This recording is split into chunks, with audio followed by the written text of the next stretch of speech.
Hello and welcome to the Pink Sofa Hour. Good afternoon, everyone. I am your host Pedro, and I'm joined here today by Jon Goody Goodman. Hello. Hello. How are you doing today, sir? I'm doing well.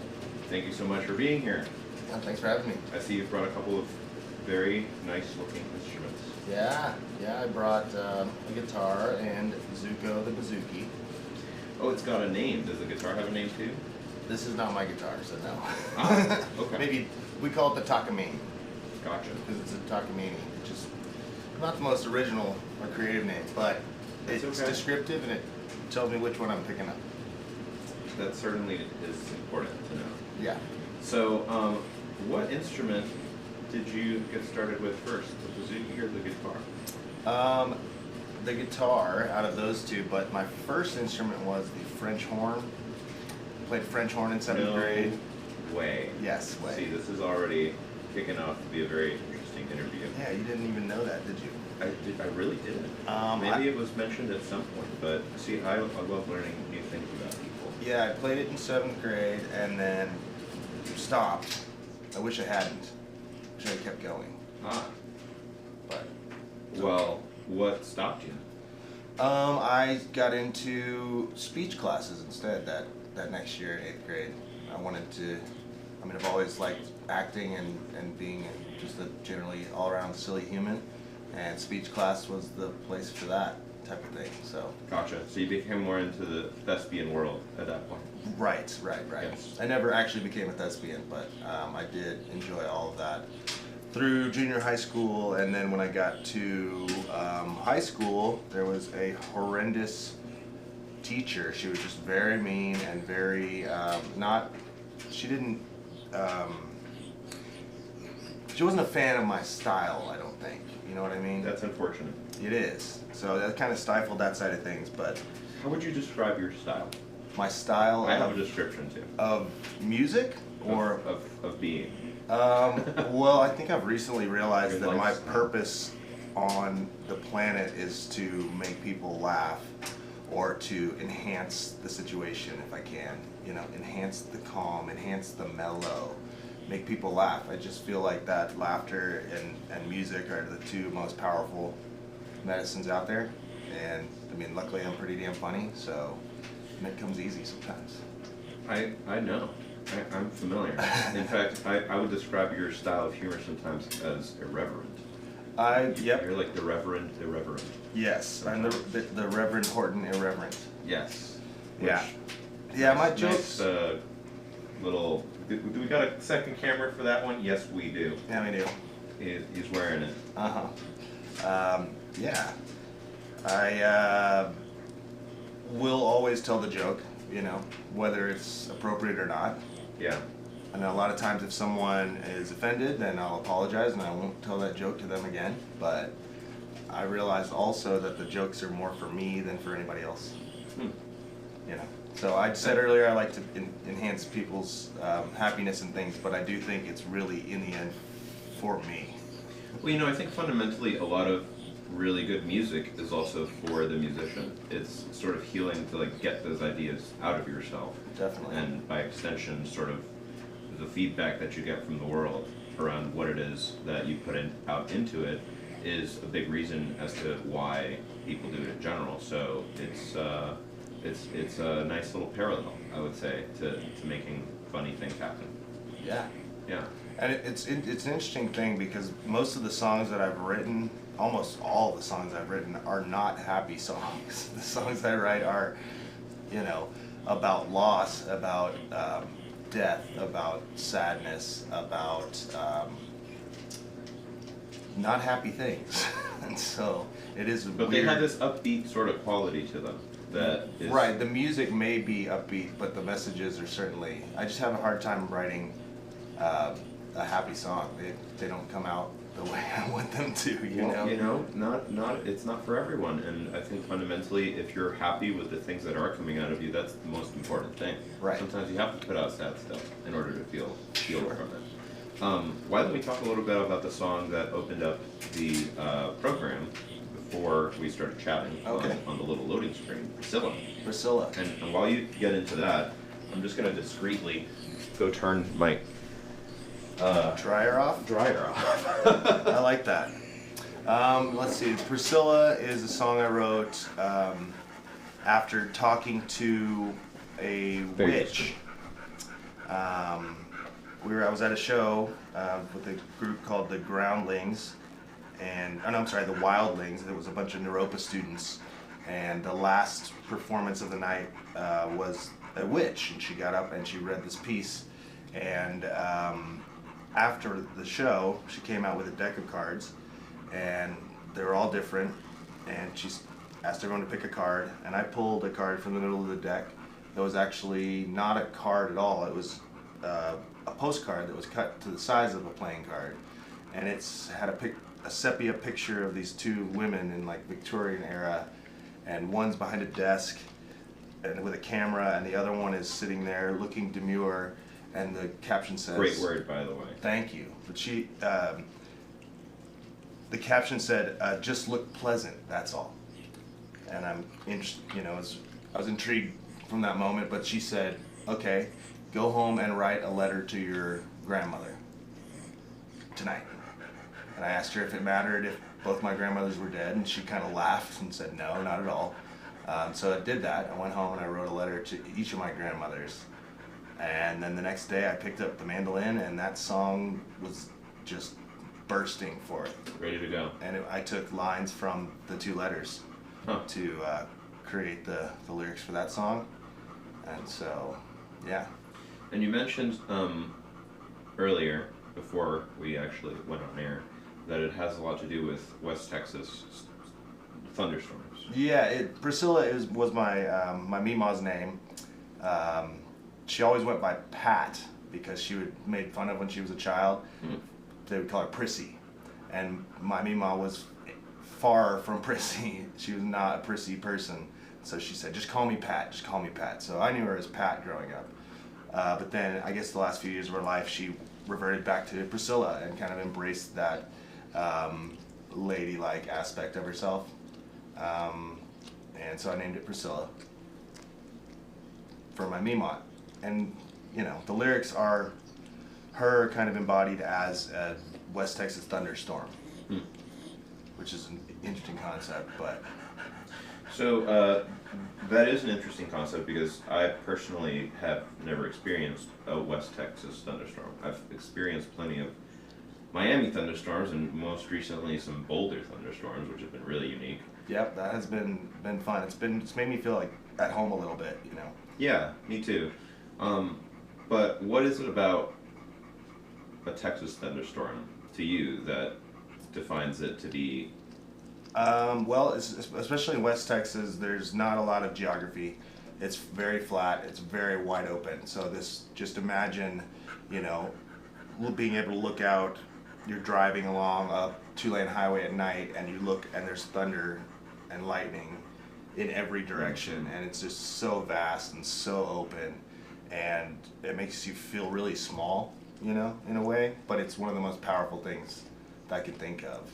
And I've always thought that my Mima is one of the most powerful people I've ever known.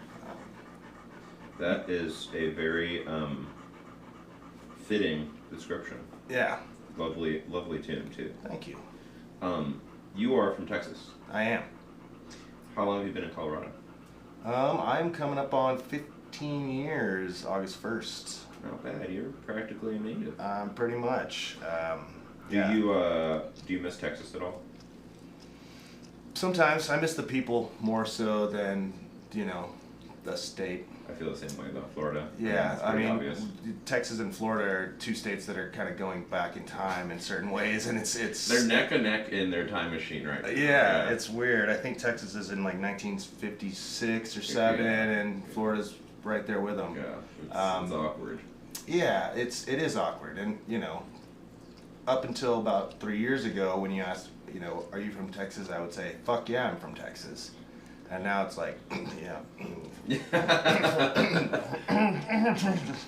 Yeah, and I mean, I'm still very proud to be from Texas, but it's that pride has dimmed a little bit in lieu of the nonsense that's going on. There's some unfortunate consequences of political nature that then we're not really going to. We're not. No, we don't need to delve into today is about music. Yeah. But what town in Texas are you from?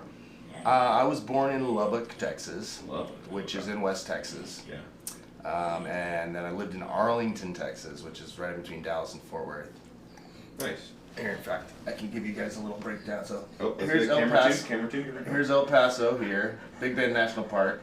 This is going to be the Rio Grande, Brownsville, Houston, Austin, Dallas, and Fort Worth are here. I lived right there, but I was born up here in the Panhandle in Lubbock. Gotcha. You can actually take 287 all the way down, and it'll take you through Lubbock and into Fort Worth.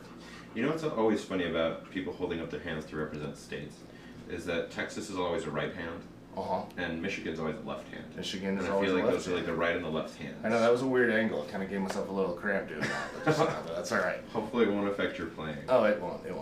So, speaking of playing, did you spend much time doing music professionally or semi-professionally out at venues in Texas? Not a lot, but I was in a band. The first band I was in was called Space Bob. I'm writing that down. Space Bob, yep. Do you guys have released music? I don't believe we do. It never really came to fruition. It was just, I was playing keyboards and then we had 2 guitars. And so that's not exactly a full band, And It's getting in there. Yeah. I mean, we played one gig with a drummer, but unfortunately my rhythm guitarist got really drunk before the show, and it wasn't very good. And that was the last time Space Bob ever played. And they made a bad impression. I wouldn't have considered myself a professional at that point. I mean, we got paid a few times for a few gigs, but it was really when I came to Boulder that I really just started diving into music and playing constantly.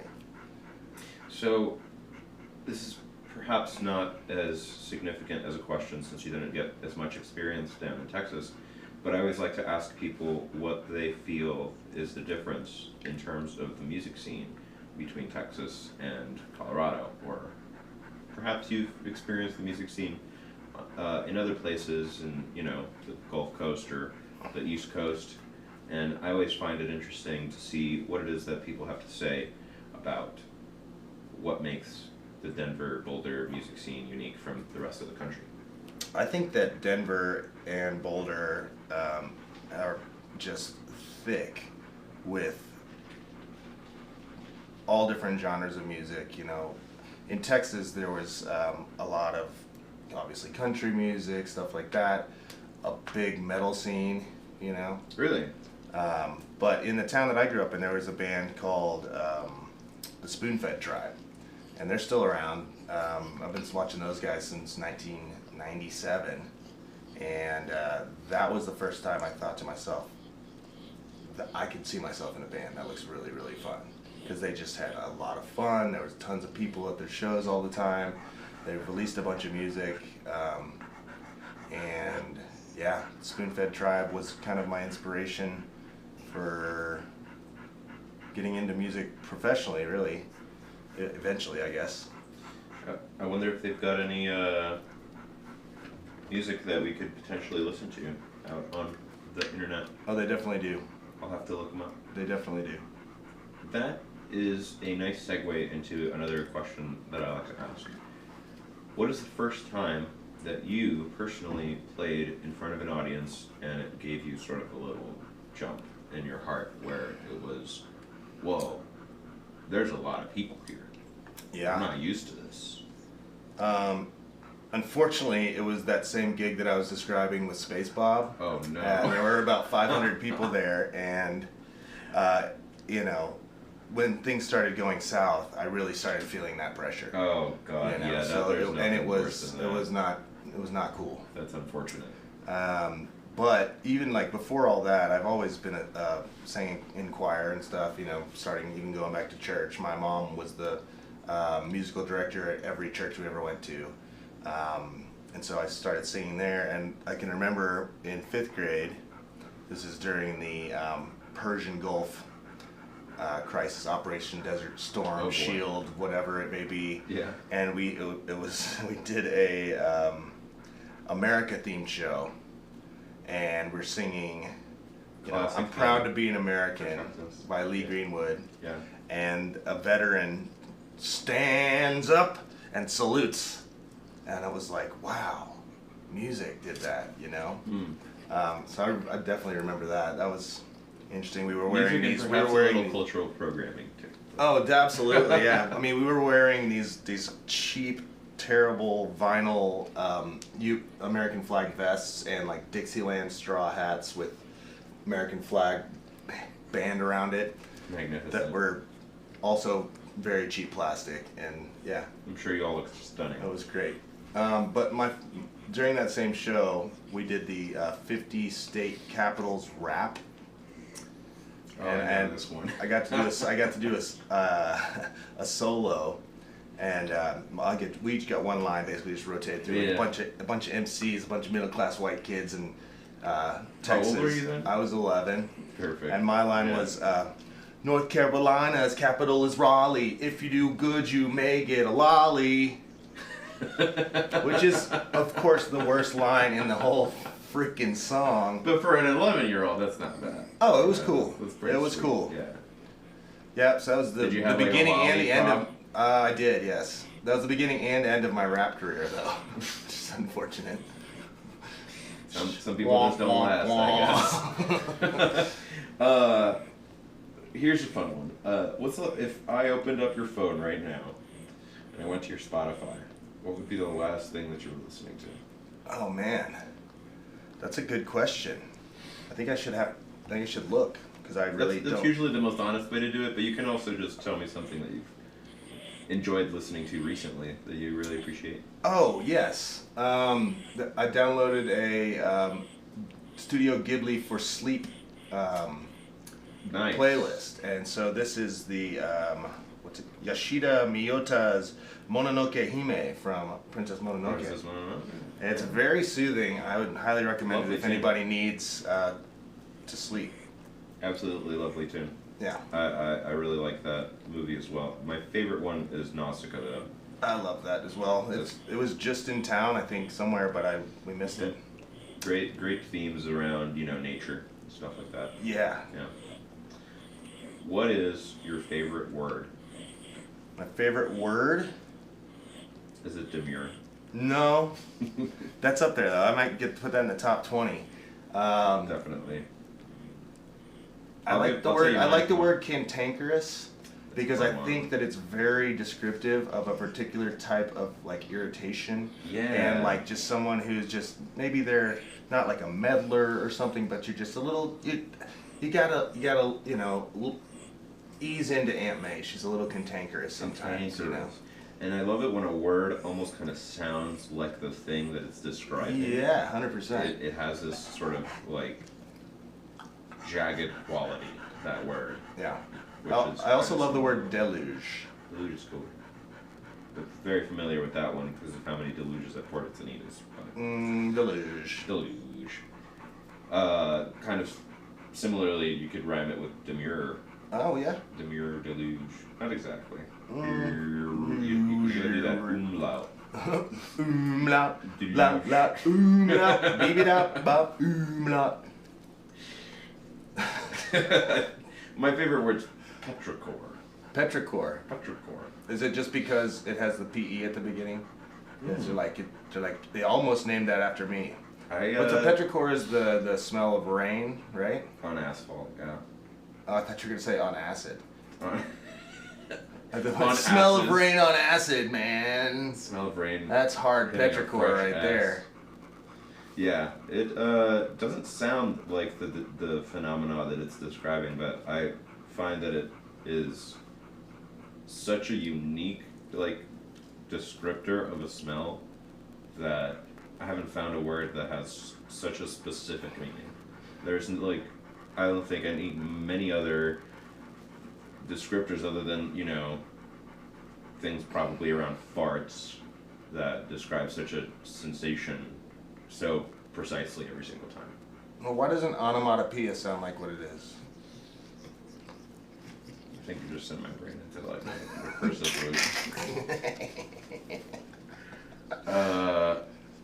Yeah, because Because people that make up words are really mean and weird. Yeah, but I love the malleability of language. I mean, it's always changing. I can tell. You're a fun person to talk to as well, so Thanks. that's a big part of, I find, when I talk to people who enjoy language in general, conversations are always pretty interesting. Yes, good. So you mentioned your family, your Mhm. mom specifically. Yes. Big choir director. Mm-hmm. What was it like, personally, kind of growing up with a musical family? Did they teach you how to play instruments? Did they kind of encourage you into music? You know, not so much as like, you know, a lot of, my mother's a piano teacher. That's her. She still teaches. She's been teaching for like 60 years now, or 55 years, or whatever. Hmm. She old, that's okay. We all get there. Yeah, no, and Yeah, she's ideally. doing great, but she always had the piano in the house. There was always a piano playing. When she wasn't teaching, she was playing. And she also sang in Sweet Adelines, which I don't know if you're familiar with that. It's like barbershop quartets and choruses, but females. So Cool. she was an alto in Sweet Adelines, and they went and they won and the world championship in New Orleans one year. Not bad. Beat out a choir from Sweden Not to win the bad. championship, and then I got a sticker from New Orleans of the Superdome. It was very sparkly because it You was. still have that sticker. I do not. It stuck it to something. That's the thing about stickers, man. Yeah, and then whatever you stick them to, like, you part ways with that, and then boom, you lost a sticker. That's why I'm gonna steal my fridge out of my apartment when I leave here. Yeah, so we'll buy an exact replica. You know what I've actually done? I took that door off of a previous fridge.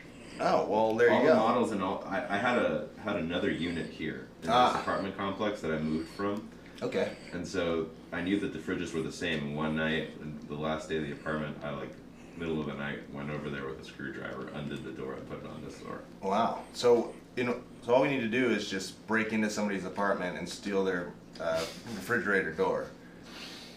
Can you imagine you come home to your freezer door is just gone? You're like, what the fuck? Everything just leaking, just dripping out. The Little note compressor that says, explodes. "Sorry, I had to keep my stickers." Yeah. Sorry, I'm not parting with these stickers. Yeah. That is an impressive collection of stickers, though, I have to say. Thank you.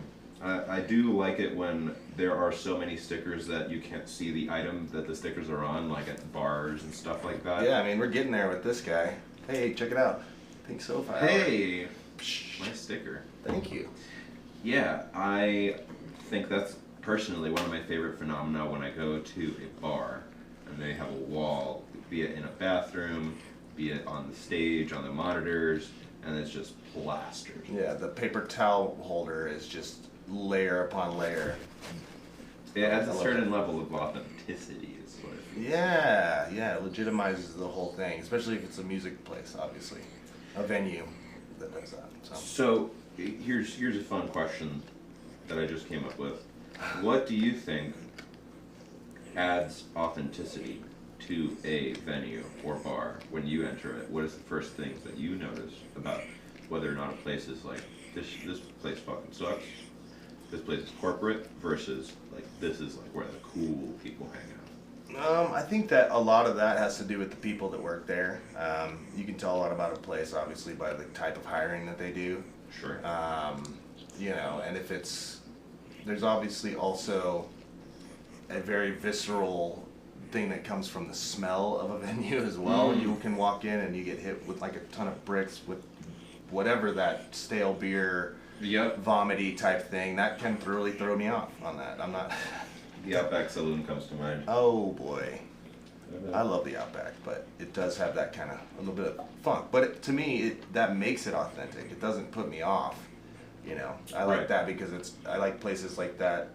Because they remind me of bars and venues back home. Sure. I think Boulder has only a few of those places. Sure.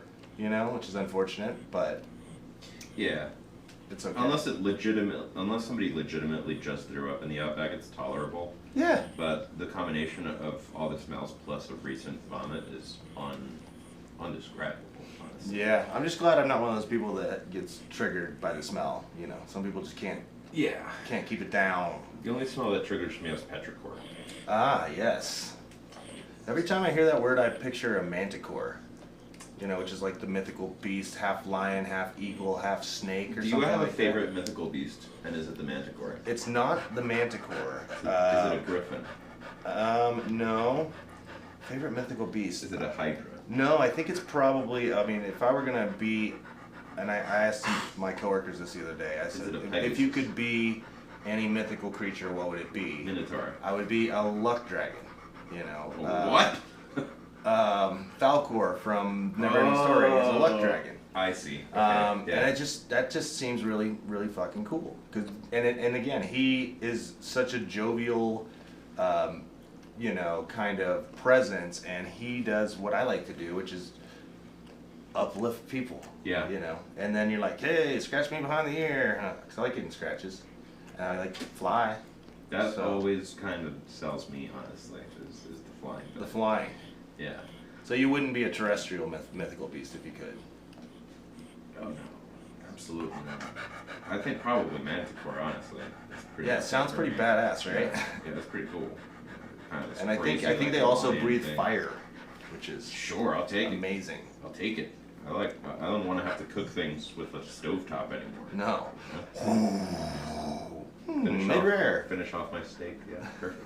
Every time. I get so good at it too. Yeah, right. You know exactly what kind of breath to take to get it to a perfect pink center. And don't we all like a warm pink center? What's your favorite holiday? My favorite holiday? Always loved Halloween. Do you like dressing up? Love Halloween, yeah, I do. You know, often dress in what could be considered drag on Halloween. One of my favorite costumes I've ever been is the girl from the Blind Melon No Rain video. Oh wow. Because my friend had the bee tutu, and so I crafted myself some antennae and wings, and went to go see Ween at a Halloween show at First Bank Center. That must have been. You must have gotten a lot of compliments. I was really, really drunk that night. Actually, you know you're drunk when you get kicked out of a Ween show. Apparently I was, well, first off, my homemade antenna were not, they're kind of top heavy, so they kept flopping around, so I flung those off at some point, right? Understandable. And then I kept hitting people with my homemade wings, so I flung those into the crowd as well. And then I went to go get yet another beer, which I did not need, and I leaned against those little metal barricades that are, you know, to protect people. Did you knock them over?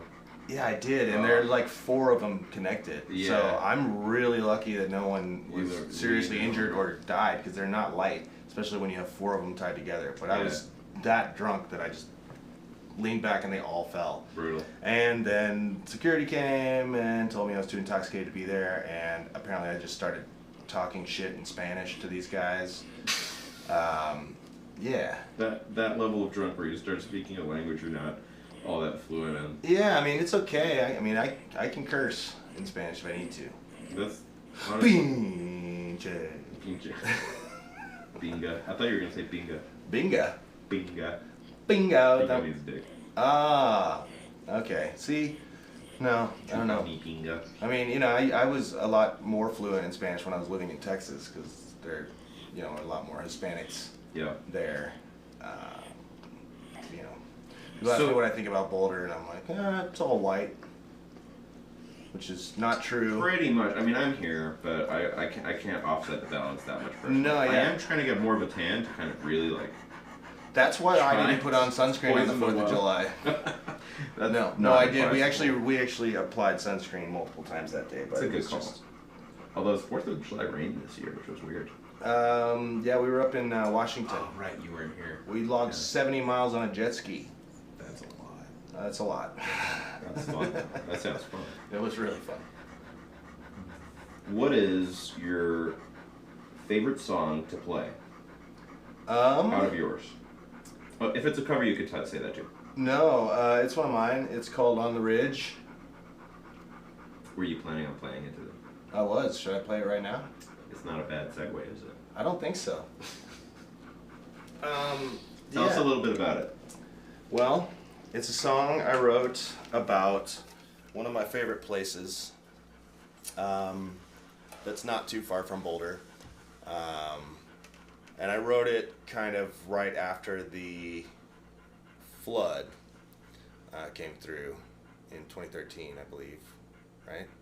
2013. 2013, the deluge. The deluge, yeah, exactly. That's what that beer was named after. Oh man, I didn't know that. Yeah, and it's about that place. The first verse is just about being in that place and being felt and being heard in that place, and then the second verse is kind of about getting the fuck out of that place, and you'll see why, I think, when we get into it here. So.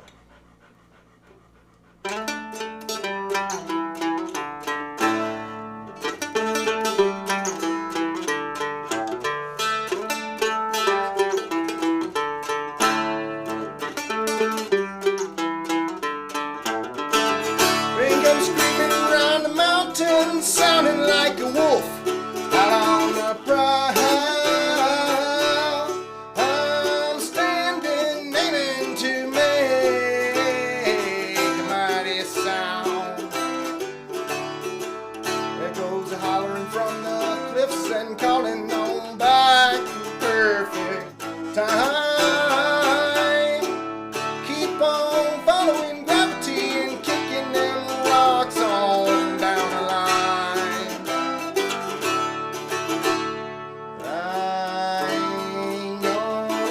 Out in them woods tonight. I'm gonna lie down in my own bed.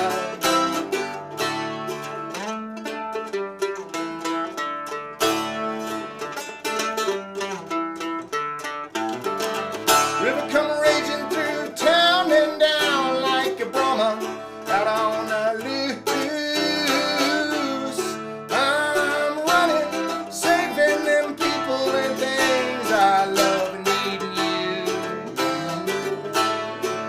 Sirens just below the thunder come rolling on down the mountain side. Keep on going steadily into the dark, hearing sound we're alive. I ain't gonna wake up underwater. I'm gonna sit up on that ridge, up on that ridge, up on that ridge.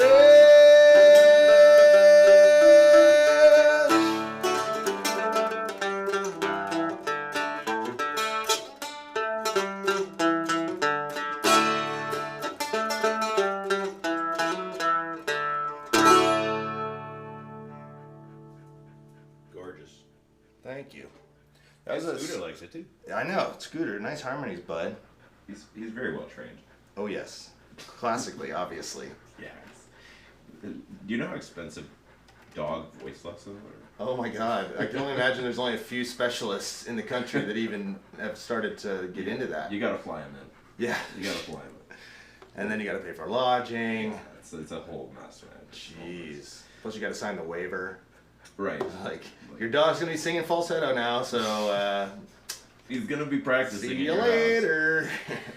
He also plays the banjo now. Sorry. That would be impressive.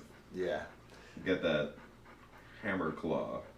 Yeah. Oh, I get it. Those. Claw, hammer, claw, Yeah. claw, hammer, Hammer claw. hammer paw. There you go. Hammer paw. There we go. You know, when you sing personally, I feel like I am reminded of two singers that I think I've told you one of them before, but during our during this little listening session, I think I've come to the realization of which one the other one is, because it's such a distinct style. It's very like folky. It's very natural. It has sort of like an air of like Bowie a little bit, and an air of like some country like twang in it. Mm-hmm. So in my head, I feel like some of the sweeps and stuff you do remind me a little bit of Dave Matthews. Okay. And then the other person, because of the drawl, is Eddie Vedder. Okay. And also those big, long, held-out notes. Yeah. Yeah. That's cool. I mean, those are two very successful singers, so I definitely appreciate that. Absolutely. I saw Dave Matthews Band one time. We rolled about 7 joints and saw them at the Coca-Cola Starplex. For 7 people, or? There were 2 of us. Oh. The rhythm guitarist from Space Bob and I. It's his absolute favorite band. Dave Matthews Band. He has recordings of all these live shows and all this stuff, and I've never seen a bigger Dave Matthews Band fan than my buddy Ben. Whatever, to each their own, you know. My bassist in the Casino Effect, his favorite band is 311. So, whatever, you know. Interesting. Bassist in that band also play with a pick? I feel like he does. He does. Yeah. I don't know why I knew that. Very random Information. So, when, I notice some ways in which people use their voice and it's what it is that I hear are influential qualities, I always kind of try to follow that up with what is it that you find to be your personal influences, not just in singing, but in the songwriting scope. Who is it that you've listened to and thought to yourself, I would love to sound more like him. I would love to write songs that make me feel the way that these songs feel. The first person that comes to mind for me right off the bat is Willie Nelson. My uncle was die-hard Willie Nelson fan, and I kind of picked up that bug from him, I think, in a way, my Uncle James. So definitely Willie. I've always loved Little Feat as well, in the way that Lil George, the lead singer, the way he attacks and kind of infuses his lines with a little bit of that twang. Yeah, and I mean, one of my very favorite albums of all time is The Heart of Saturday Night by Tom Waits. Tom Waits, especially in his early albums, had a really emotive style, you know, in trying to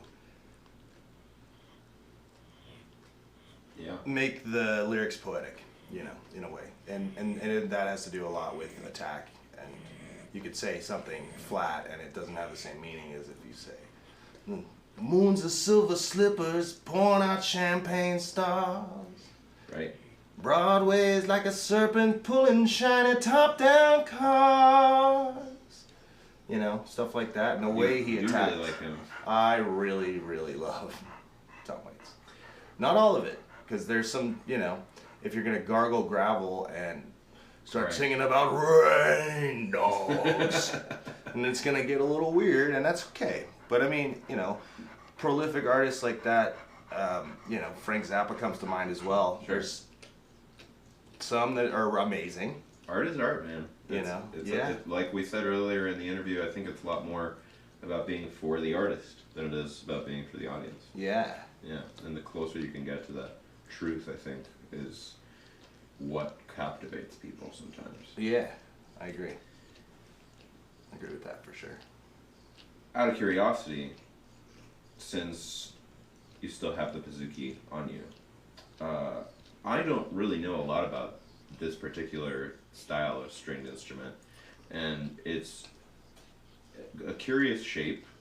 Reminds me of like old-timey like lutes and like Lutes and lyres lyres and fiddles and for the you know, maids and fiddles. sires. So is it sort of an ancient kind of instrument, or is it a newer instrument that is kind of made to look a little bit more ancient? Because it's got the double strings, it's steel string. Steel I noticed string. that there's probably a pickup. There is, yes, as you can tell with my amazing tape job. Is that a pickup that you installed into it with the tape? It is floating in there in a saddle of duct tape. A duct tape A saddle. duct tape saddle. Wow. I'm gonna put that on the list. That's a later. cool name for a Yeah, band. will you write that down? Yeah, I got you. Trying to make a duct tape saddle. Looking through a glass That'd onion. probably be pretty sweaty. Yeah. Yeah. Yep. Yeah. But the key, I think, if you're gonna like make clothing out of it, the key is to do it double-sided. You obviously don't want to just stick the tape to your person. I think that part Is that a given? Is that obvious? Distinct. Oh, I guess you could just Hopefully. I mean, you could completely shave everything and then stick it on maybe. I mean, what's the point? But You I'm shouldn't a very hairy man, Yeah. so I'm not gonna do that. Same here, buddy. Like I put some duct tape pasties on the other day, and they're not fun to pull off. But I'm sure that at least you won't have to trim your hair very much in that area. In that area, a yeah, while. in X's over my nipples, there's Yeah. no hair, so that's great. It's just like ripping off a Band-Aid, except it's on your nipple. Okay, well, I've never had a Band-Aid on my nipple, but I will Hey, give that some thought. don't knock it till you've tried it. That's all I'm saying. So what's the tuning on this bad boy? It is tuned at, it's an octave down from a mandolin. So basically, this is the mandolin's bigger cousin. Oh. And it's a full octave down from a mandolin, so it's going to be G, D, A, and E. Which, if you think about that, it's kind of like an upside down bass. Because a Yeah. bass guitar would be E, A, D, G. So instead of being tuned in tuned to fifths. fourths, it has fifths, exactly. Yeah. Fancy. Yeah. But yeah, like, a violin is to a cello, a mandolin is to a bouzouki. And I think that's kind of the proper scale and type of analogy there. That makes sense. Did you have another song you'd like to play with your bouzouki? Yeah, Cool. I do. I feel like that's why you're still holding it. I just don't want to, I don't want to reach. Fair enough. Plus You're welcome to put it down on the sofa. Plus next it's to you as comfortable well. here. Yeah. But if you'd like to play it, why don't we talk a little bit about what it's called? This is a song called People Person. And I think you'll see it's pretty obvious what I'm getting at with this. Because, yeah, I'll just let the lyrics do the talking. Let it rip.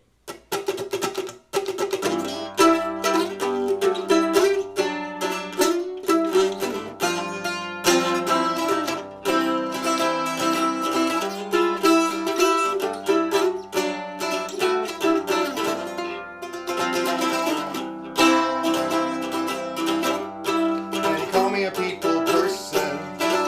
That's okay, cause I'm a made up person, made up of different parts, different people. Call me a people person. Oh, what do they know?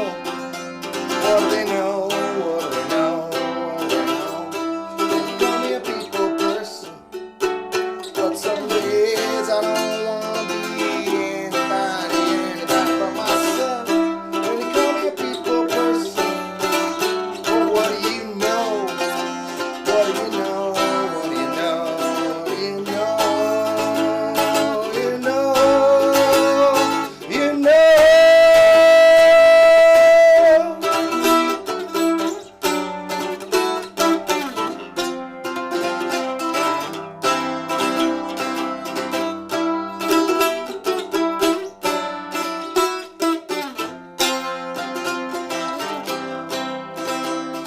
When you call me a people person, that's okay, cause I'm a made up person, made up of different parts of different people. Like, call me a people person. What do they know? What do they know? What do they know? What do they know? When you call me a people person, that's okay, cause I'm a big patchwork little Frankenstein of other people who like to call me a people person. What do they know? What do they know? What do they know? What do they know? They know. They know. Ooh. What a spicy ending. Spicy. That was the ending, right? That was the ending, Okay, yes. cool.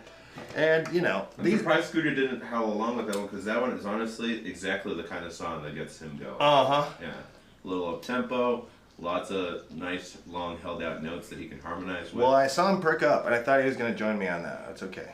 he's he's- definitely listening. Well, I thought he was just licking. He's kind of Oh, he loves licking. He'll lick the floor for takes a licking and keeps on licking. literally. Yes. You know, Scooter Timex over here. He's kind of on his own, you know, on his own world, Yeah, on his own planet. I noticed that. Except for when you leave the room, he's completely fixated on where you're at. He's like frozen. And then once he realizes you're coming back, he chills out. Bit of a daddy's boy, yeah. Danny boy. That's all right. That's what I mean. You know, I always respect people who have animals and treat them as their children. I think that is important and often not the case. You know, I see people and I'm like, why do you have a dog? You don't need a dog. Yeah. I mean, I don't have a dog probably for a similar reason because I don't think I'm ready to have one. It's a lot of responsibility, a lot of money, a lot of time commitment, a lot of early morning shit as well, which is not my forte. Depends on the dog, but Right. certainly, the more time you are willing to put into your dog, the more the relationship tends to blossom. Oh, of because course. It's how it works. Yeah, I think that's true with any relationship. Very true. For sure. What's your favorite beer? My favorite beer. Or beer style? I do like IPAs, but I think my favorite IPA is probably Bell's Two Hearted. Ooh. So good. It's just My man. resinous and piney and just the right amount of bitter. You know, it's not gonna like strip the veneer off your teeth with the bitterness, but it's definitely there. It's been consistently one of the best beers I've ever had, and every time. And it's so consistent, yeah. Yes. That's fascinating because that was once upon a time my desert island beer. The one that I would take with me if I could only take one beer. Yeah. That has changed over the years. At one point, before I discovered Two Hearted, it was Dale's Pale Ale. Dale's, Yeah. which is a pale ale, or it's an IPA masquerading as a pale ale. Yes. In my opinion. It really is. It's way bigger and ballsier and hoppier than most pale ales, and that's fine. It's fine. They made an even bigger and ballsier version too. What a Big Bad Dale's or Something like that. It's ridiculous. Big Daddy Dale's extra pale. Grandpa Dale coming Yeah. to town. But I appreciate most beers. I don't really mess around with sours or stouts or any other beer that starts with an S. I'm kidding. Saison. I don't really fuck with saisons either, or steam lagers or Schwarz beers. I don't like those either. Yeah, I'm not a fan. Yeah, And it's okay, you know. I mean, there's some great stouts. Sad Panda, amazing. Some What great kinds like sours. I love the Odell's, the Sippin' series, Sippin' Pretty, Sippin' Tropical, but those are kind of not really sour. Right. And then, you know, I can take me to Crooked Stave and I'll be happy drinking their sours because they're so unique and so well crafted. The rosé one is really quite unique and very nice. Really good, yeah. We talked a little bit towards the beginning of the program about Priscilla and how it came from your writing of two letters. And I am curious if your other projects, other songs that you've worked on, follow a similar pattern of you come up with some words first and then you write the tune, or have you ever written during your process chords first and then found words for them? Yeah, On the Ridge is a great example of that the latter there.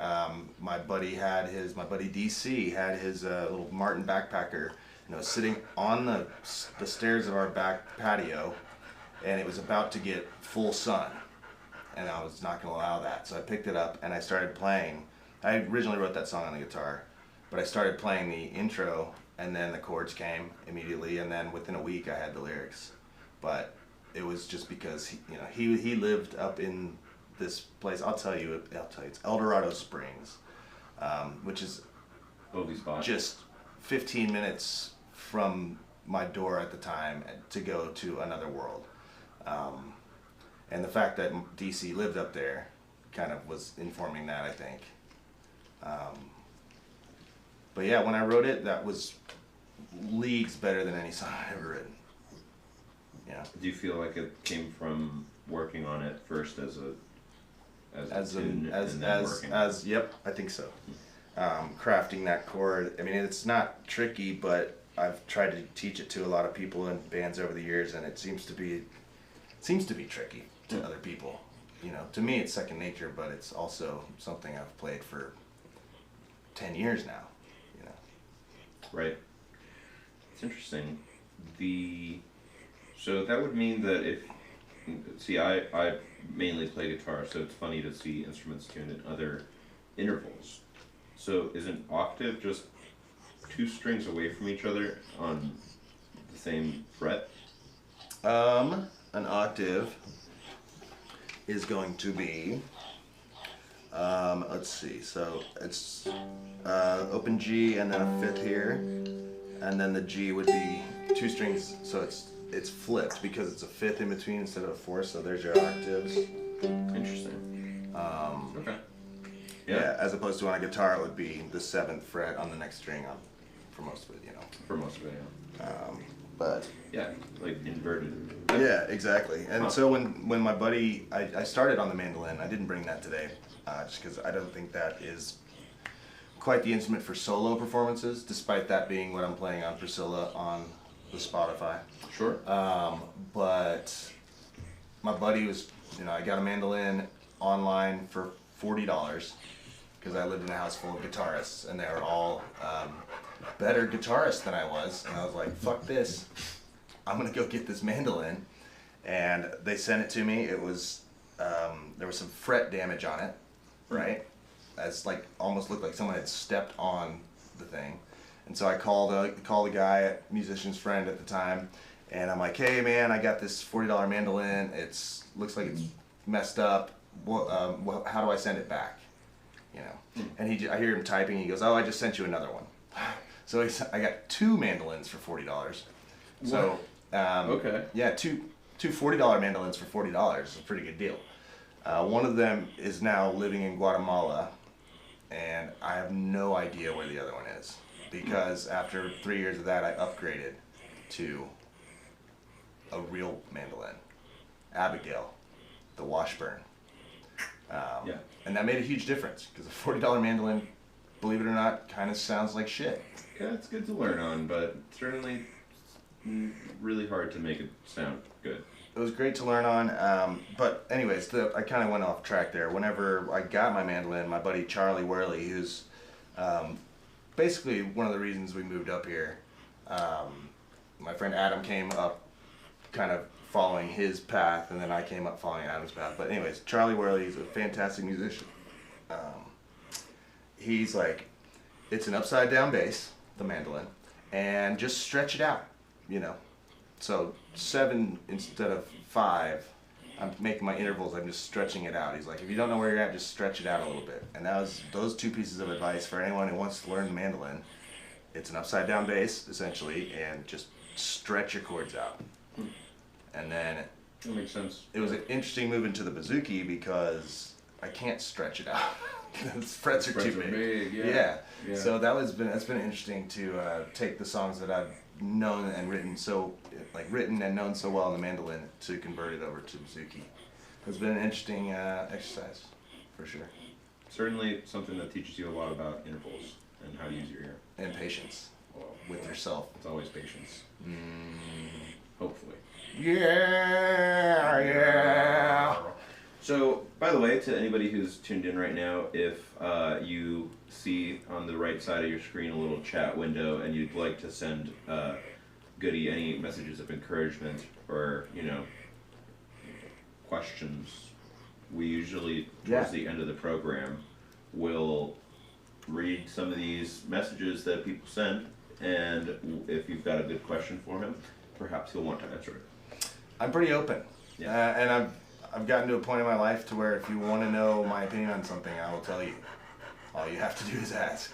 And it's not that I'm being rude or blunt or anything like that. I don't have time for bullshit anymore. Have you ever had one of those little crickets that come with mezcal? Yeah. Yeah, it kind of tastes like pepitas to me. Like nutty? Yeah. Okay. I'm not a huge fan, but I do love mezcal. My favorite way to drink mezcal is to take just a glass, preferably a clay glass if you can get one, Okay. and then an otter pop. Any flavor, doesn't matter. Grape, pineapple, cherry, strawberry, I don't know. whatever. But it's like that earthy, musty, smoky mezcal, and then just sugar water. That sounds like a pretty nice little combination. So, Pretty amazing. how are you feeling? Good. We've how long do you think we've been going? I don't know. It feels like the first five. I always say this: the first 5 minutes feel like 30 minutes, Yeah. and then the next 50 minutes feel like 5 minutes. Right. I would say, but we gotta be getting close to an hour, I would think. But I'm really Good not guess. sure. Good guess. We got 5 minutes left. 5 minutes. Mm-hmm. Oh, well, dang. I should play another song. I was gonna allow you to do that. I mean, I brought the Takamine. Gotta Gotta let her put talk, its you know what I name. mean? Oh! God damn it! I make the jokes. They're not all good. I That never was a said good they were. I one. never said they were That good. was a good one. I appreciated that. Thank you. Okay, this is the song. I'll give you. I like the background story on this one. We had gotten some really good LSD from this guy, and it was on 2 sticks of juicy fruit gum, right? And it's supposed to be, I think, the equivalent of a 10 strip on the 2, right? Which is 10 hits of acid for all you squares. And my buddy Adam, my best friend, and I are sitting on our back porch, and we take some. And I've got my guitar, and I'm playing, and there's something happening, but it's certainly not living up to the hype of what they had said, right? Anyway, so I've been working on this song at this point for like 4 years to get just off and on to try to get it to wrap back around onto itself, which is something I like to do in my songs. And I'm playing it, and I get to a part, and Adam, my friend, has this rock, and he's just hefting it up in the air. And I've been playing this song for like 2.5 hours at this point, and he goes, you know, Goody, the thing is, nearly anyone can be killed by smashing their head in with a rock. And he throws it up in the air and catching it, and I'm like, okay.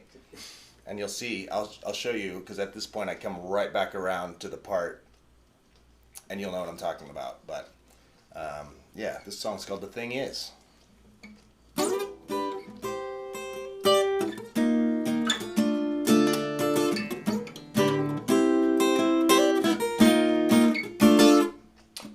Thing is, Goody, nearly everyone can be killed by smashing their head in with a rock. Said the thing is, Goody, nearly everyone can be killed by smashing their head in with a rock. And everyone knows where to find the rock. Look over there, there's a pile of rocks. Nearly everyone has access to rocks, and I'm pretty sure even Antarctica has rocks. A terrorist was killed today, a postman delivered the mail, and a team of scientists, they put a couple of cars on Mars. But before I go buying up all I can afford, and then some, I'm going to compare. The equator, it only divides us. The platform will only grow taller, and the well-dressed lynch mob will run ragged till dawn, standing there indecisive and horrid. Curve so technical, so streamlined that you bend at a moment's blow, getting to forget the violence on the net. Sending your kid to the store for a pack of cigarettes. You can't do that in Uganda, 'cause the thing is, Goody, nearly everyone can be killed by smashing their head in with a rock. Said the thing is, Goody, nearly everyone can be killed by smashing their head in with a rock. Said the thing is, Goody, nearly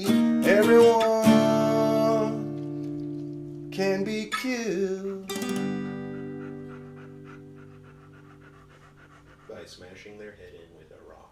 Yeah, it's a treatise on the fragility of life.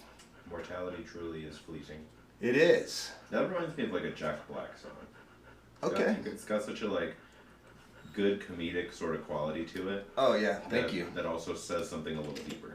I played it the day of my younger sister's wedding for my mom's best friend, who's also a Sweet Adeline, also sings beautifully, and I play it for her as we're rehearsing because we did a duet for my sister's wedding. But I played it for her and she goes, "I don't know what that was, but it was beautiful," and I enjoyed it. But it is kind of off-putting, you know. But one of my friends that runs a place in Brenham, Texas, where some of my family is at, he loves that song. And every time I see him, he's like, "You know, the thing is, Goody." I like that you reference yourself in the song, and you know, I think art has a quality to it that can be a little unsettling sometimes, and that's part of what makes it special. Yeah, I think so too. The words for the verses were written by my friend Adam Kavici, who's just a stellar writer. He comes from a long line of literary men, and it just was so weird and off-putting and just fit the song so perfectly that I had to use it. Well, you sung it beautifully, performed beautifully today on the show. Yeah, it's been a pleasure, man. I want to give you another opportunity to do a little shout outs and make sure that you also, you know, mention if you're going to be playing any shows soon, to definitely say those dates. For sure. The next show is going to be August 3rd, I believe, at the Fox Theater. The band Thunder Boogie we play in. August 5th. August 5th, thank you. How'd you know? With Thunder Boogie, we're going to be playing with the Pamlico Sound and Wild Love Tigress. That's going to be really fun. And then Thunder Boogie as well is going to be playing at the Southern Sun September 23rd. I'm sure I'm missing some dates at this point, but those are the two big ones that we've got coming up that we're really excited about. I play pretty frequently at a place out in Westminster called Odie's Music Grill. The next show for that is going to be the second Friday in October. I think it might be the 8th or 9th, something like that. Cool. And that project is booked as Goody and Friends. And it's been interesting and like kind of challenging to put together a different group of musicians for those shows. But it's also been really rewarding, and I get to explore different aspects and avenues within my songs, and you know, putting together cover songs, learning new songs, you know, and it's always a different vibe with a different band, obviously. It's fun. But I'm adaptable, if anything, you know. I can tell. Thank you so much for being here today. You've been an absolute pleasure to talk with and listen to. Thank you. This has been the Pink Sofa Hour. Yeah. I hope you had a great time with it. I did. It was really fun. Next week we've got Lobo Hombre, so make sure you tune in for that. And yeah, have a great rest of your evening, everyone. Goodbye. Bye.